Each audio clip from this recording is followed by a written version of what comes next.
અપાર સુખ કે આ સંસારના તમામ સાંસારિક સુખ ભેગા કરો ને તોય મારા ભક્તિના આનંદ તોલે આવે.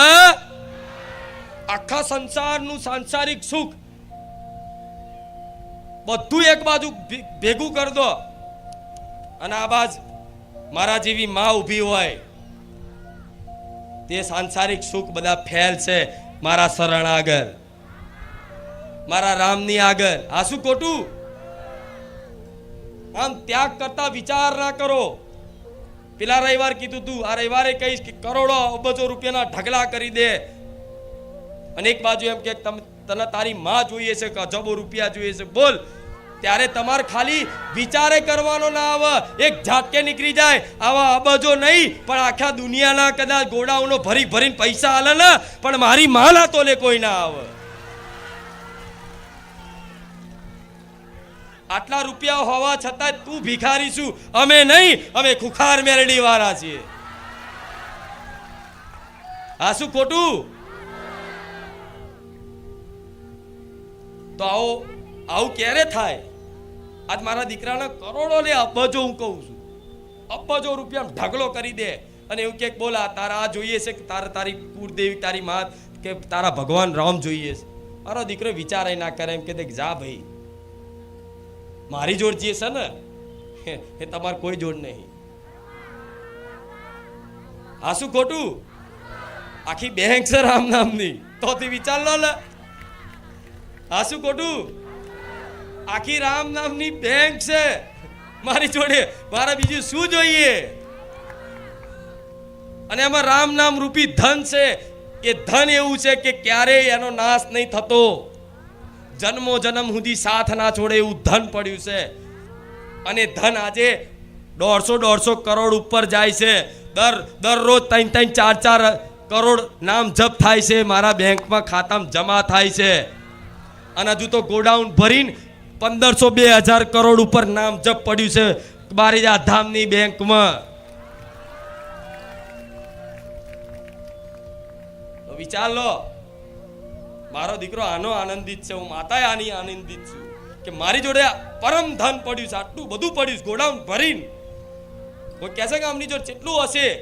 ગોડાઉન ભરીને કહું છું, જાહેરમાં બોલું છું, ગોડાઉન ભરીને છે ધન મારી જોડે. આવી જાવ જોવા. અને એવું ધન છે કે તમારા કોઈ ડોલર રૂપિયા કોઈ દિનાર આવે, કોઈ દુનિયાની કોઈ કરન્સી આવે, એક રામ નામ રૂપી ધનની આગળ કરોડો અબજો રૂપિયા ડોલરોના ઢગલા કરી દો પણ મારા રામ નામ તોલે તમારા કોઈ ડોલર ફોલર આવે?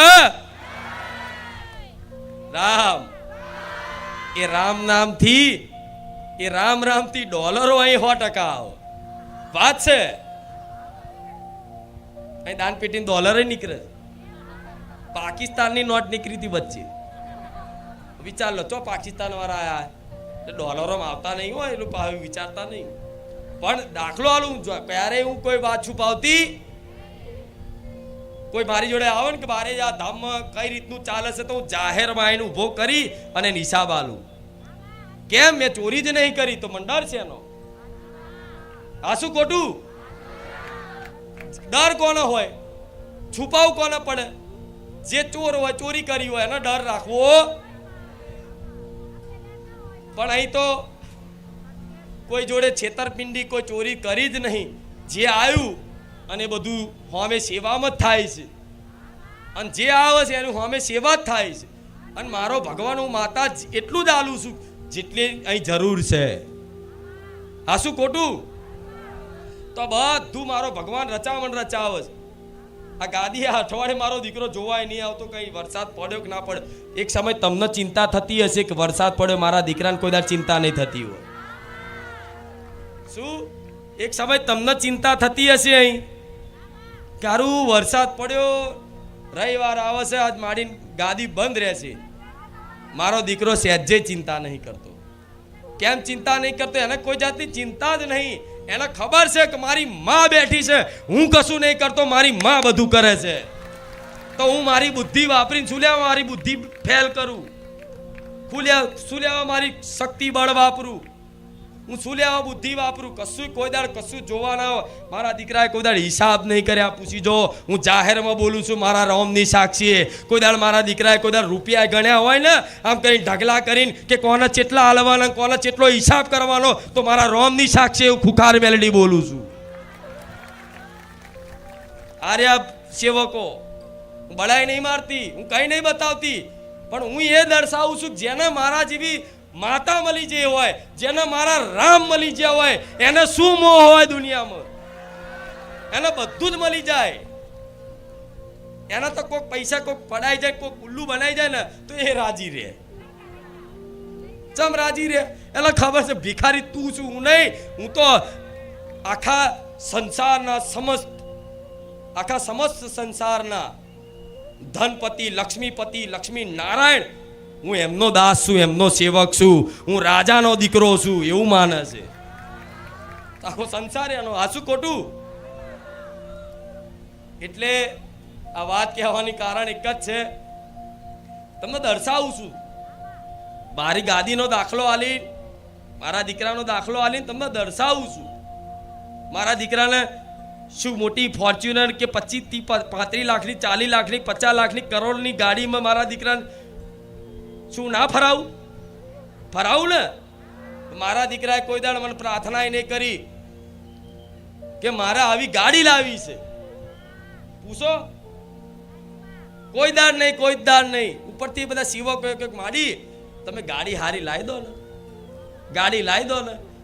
એમ કે તમે ખાલી અબિયાલ પ્રાર્થના કરશો તો આ રવિવાર નહીં થાય, ગાડી આવી જાય. અને હું કહું છું પટેલ, મારો દીકરો ખાલી પ્રાર્થના કરે ને મારા આ ગાડી લાવી છે, આવતો રવિવાર ના થાય અને ગાડી ઊભી હોય. પણ એ માગતો નહીં. એ માગતો એટલે નહીં, એને ખબર છે કે એને કહી દીધું છે મને માતાને, માં તું મોટી મોટી મોંઘી કરોડો રૂપિયાની ગાડીઓ મને તું ફેરવીશ, હેલિકોપ્ટરમાં ફેરવીશ. મારા દીકરાને હેલિકોપ્ટરમાં બેહાડવા માટે પૂછો જેટલા જણા એમ કે માડી હેલિકોપ્ટરની ફૂલોની વર્ષા કરીએ, માડી હેલિકોપ્ટરમાં એન્ટ્રી કરીએ, માડી થોડી ખાલી જગ્યા કરી આલો, ખાલી રજા આપી દો ને બધું અમે કરી લઈશું. શું મારા દીકરાને હેલિકોપ્ટરમાં બેહવા મળે છે છતાંય મારો દીકરો મારી હોમું જોઈને એવું કે માડી હેલિકોપ્ટરમાં બેહાડી તું મને લલચાઈશ નહીં, ભલે તું વિમાનમાં બેહાડું પણ હું તને નહીં છોડવાનો.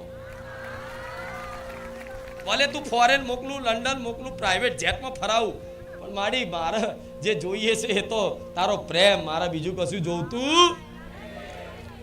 માં હાથે કરીને આવું કરે લે હેલિકોપ્ટર બેહાડું, લે વિમાનમાં બેહાડું. જો દીકરો રાજી થઈ જાય. મારા એવું નહીં કહેતી મારા દીકરાને ના ફરાવડાવું, એ ખાલી ઈચ્છા કરે ને તો એમને એ વિમાન લાઈન મેલ દો પટેલ, તો ખબર છે.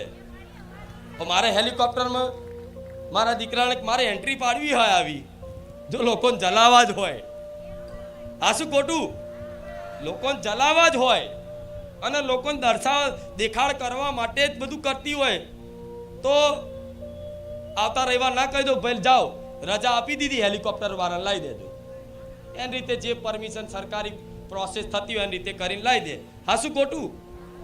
આખા ગામમાં ફૂલાલ ના વેરાવડાવું? પણ ના, મારો દીકરો એવું કે માડી રવા દે ને.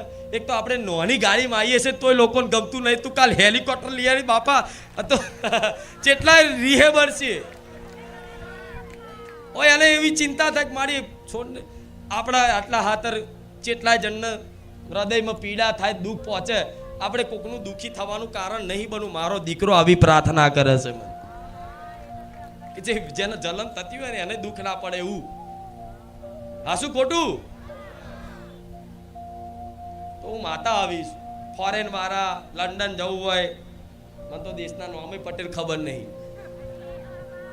ઓસ્ટ્રેલિયા, લંડન, અમેરિકા, બધા બહુ ફોરેન વાળા તો મોટા ફેરા એને વાત કરવા આઘા પાછા થાય. પણ લંડન રહેતા હશે, અમેરિકા રહેતા હશે, પછી શું ન્યુઝીલેન્ડ